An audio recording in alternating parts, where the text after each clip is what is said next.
Welcome to Lesson 1 of the Before You Build It mini course. In this lesson, I want to talk about the one idea that sits underneath this entire course.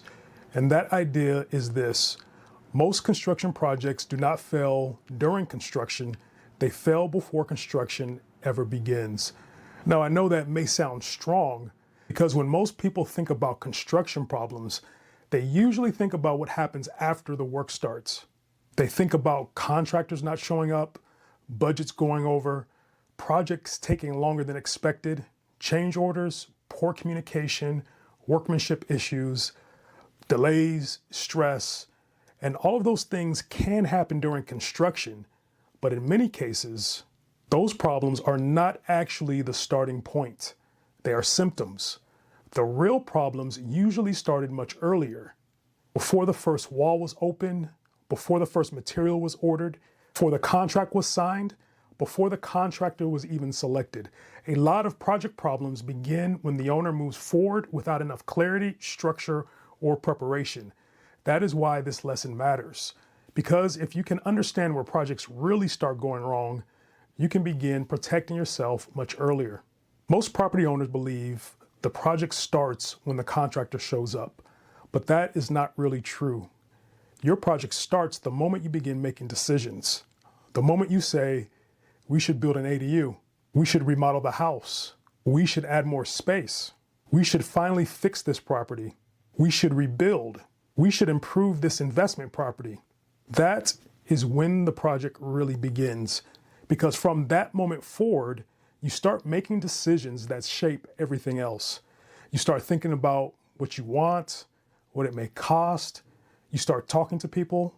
You may look up ideas online, call a contractor, ask a friend what they spent. You may start forming expectations, and those early expectations matter because if they are based on incomplete information, they can create problems later.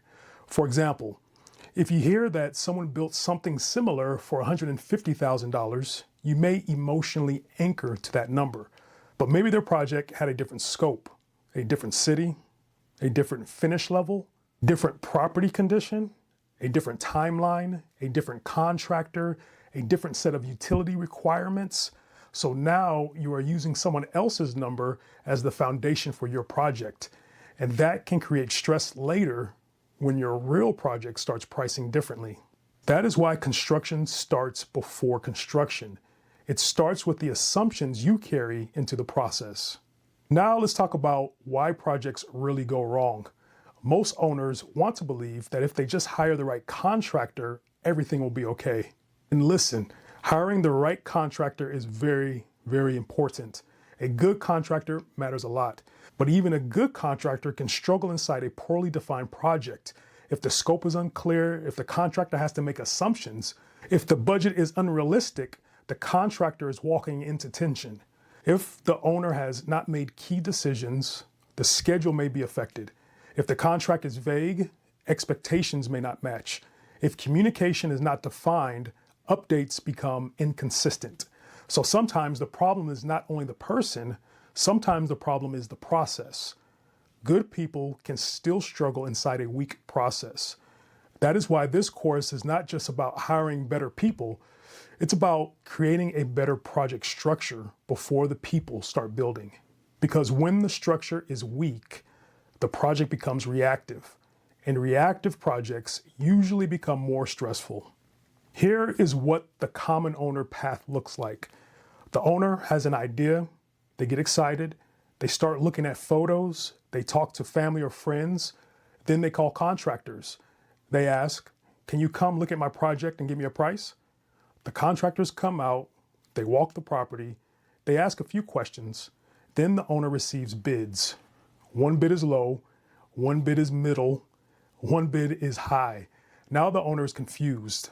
They start asking, why are these numbers so different? Is the low contractor giving me a deal? Is the high contractor overcharging me? Which one should I trust? But here is the real question. Were all three contractors pricing the same project? Many times the answer is no. They're pricing three different interpretations of the project. One contractor may have included more, another may have excluded more, One may have assumed standard finishes. Another may have assumed premium finishes. One may have included project supervision. Another may have kept management vague. One may have accounted for hidden risk. Another may have ignored it. So the owner thinks they are comparing contractors, but many times they are comparing assumptions. That is one of the biggest reasons projects start off unstable. The owner is trying to make a major decision from unclear information. I call this the bid trap. The bid trap happens when an owner starts collecting contractor bids before the project is clearly defined. And once that happens, every bid becomes harder to understand, because if the scope is unclear, the number is unclear. A contractor cannot accurately price what has not been clearly defined.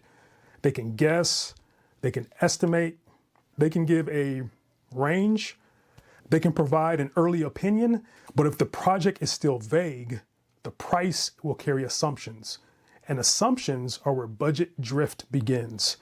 That is why one of the smartest things you can do before hiring a contractor is define the project more clearly.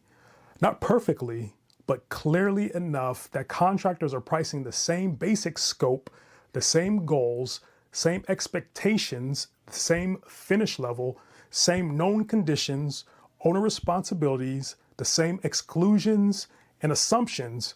That is how you begin comparing bids more intelligently. One of the phrases I use a lot is, budgets do not usually blow up overnight, they drift. And that drift often starts before construction. It starts with a rough number that becomes an emotional budget.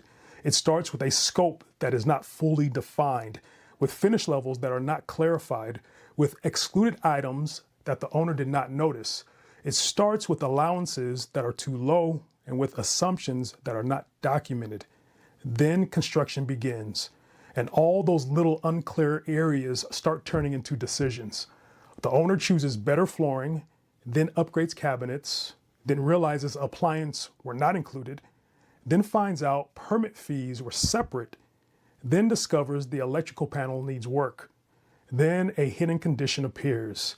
Then the project needs a change order. Each individual item may not feel massive by itself, but together they begin shifting the budget. That is budget drift.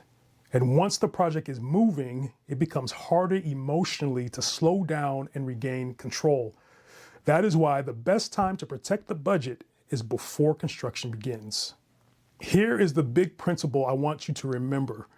Clarity creates control. The clearer your project is before construction starts, the more control you usually keep during construction. That does not mean the project will be perfect. No honest person should promise you that. Construction always has variables. There can be hidden conditions, there could be material issues, inspection delays, of course, weather, city requirements, design changes, or other unexpected problems. But when the project has clarity, those issues are easier to manage. Why? Because you have a baseline.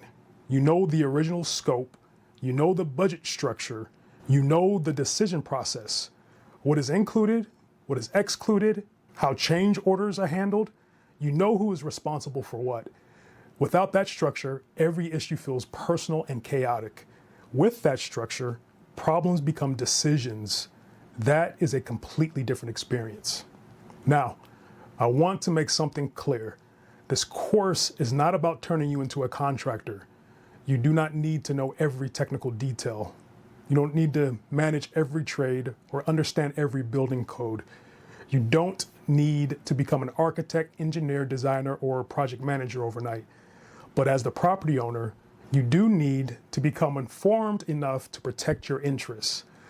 You need to understand what questions to ask, what areas need clarity, when a bid is too vague, when a budget is only a rough number. You need to know what should be documented before signing. You need to know how decisions affect cost and schedule. That is the goal. Not technical mastery, informed ownership. Because informed owners make better decisions and save a lot of money. Smarter owners do not rush straight from idea to construction. They slow down just enough to create structure. They ask, What are we really trying to build? Why are we building it? Is the project feasible? What is the realistic budget? What is included in the scope? What is excluded? What assumptions are being made? Who needs to be on the team? What do the bids actually include? What does the contract actually say? How will changes be handled? How will communication happen? Those questions may feel simple, but they change everything, because most project chaos comes from questions that were not answered early enough. So here is the main takeaway from this lesson. Before you start construction, your job is not to rush into action. Your job is to create clarity, because most project problems begin before construction begins. And that means many of them can be reduced, managed, or avoided before construction starts. That is good news. It means you have more control than you may realize. But you have to use that control early, before the contract, before the first payment, before materials are ordered and walls are opened up, before momentum takes over. Before you move to the next lesson, I want you to do one thing. Write down the top 3 things that feel unclear about your project right now. It may be the budget, scope, timeline, contractors, design, the permit process, city requirements, the finish level, the total cost, the contract, the team. It could even be the disruption that might happen. Whatever feels unclear, write it down, because those unclear areas are not small. They are signals. They're showing you where your project needs more structure before you move forward. And if you have not already, download the free course workbook at goeasyproject.com/free course. That workbook will help you start organizing your project before construction begins. In the next lesson, we're going to talk about your project vision, not just what you want the project to look like, but what you are really trying to accomplish. Because if the vision is unclear, the project will usually become unclear too. I'll see you in lesson 2.